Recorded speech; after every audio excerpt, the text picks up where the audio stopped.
அஸ்ஸலாமு அலைக்கும். இன்றைக்கி நம்ம பார்க்க போகிற வீடியோ வந்துட்டு பார்த்திங்கன்னா நெய்ச்சோறு செய்கிறது எப்படின்னு சொல்லிட்டு சிம்பிளான ரெசிபி தான். ஆனால் ரொம்ப ஈஸியாக இருக்கும். பிள்ளைங்களுக்கு ரொம்ப பிடிக்கும். ஃபஸ்ட்டு பார்த்திங்கன்னா குக்கர் வச்சுட்டு அதில் ஒரு ஸ்பூன் வந்து எண்ணெய், ஒரு ஸ்பூன் வந்து நெய் ஊற்றிக்கோங்க. ஒரு சின்ன துண்டு பட்டை எடுத்துக்கோங்க, 2 லவங்கம், 2 ஏலக்காய் எடுத்துக்கோங்க, 2 வெங்காயம், 2 சின்ன ஆனியன் போட்டால் போதும். கட் பண்ணி ஸ்லைஸாக போட்டுட்டு 2 பச்சை மிளகாய் கீரி போட்டுக்கோங்க. அதுக்கப்புறமா வந்து கொத்தமல்லி புதினா கொஞ்சம் போட்டுட்டு நல்லா கிளறி விட்டுட்டு ஒரு நம்ம அரிசி வந்து இன்றைக்கி சீரக சம்பா எடுத்திருக்கோம். 1 கிளாஸ் சீரக சம்பா ரைஸ்க்கு வந்துட்டு நம்ம 1.5 கிளாஸ் தண்ணி கணக்கு பண்ணணும். நான் 2 கிளாஸ் எடுத்திருக்கேன் இன்றைக்கி. அதுக்கு 3 கிளாஸ் தண்ணி ஊற்றணும்.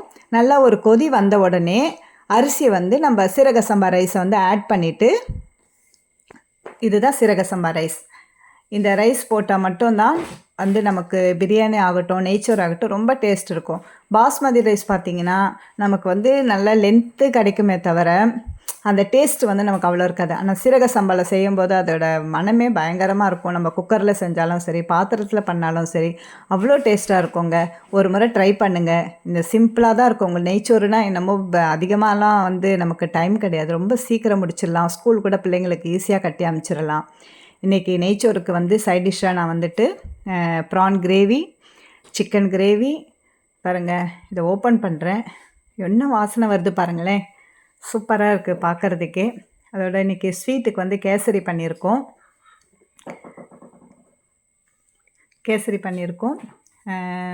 சிக்கன் குழம்பு ரெடி ஆகிடுச்சு.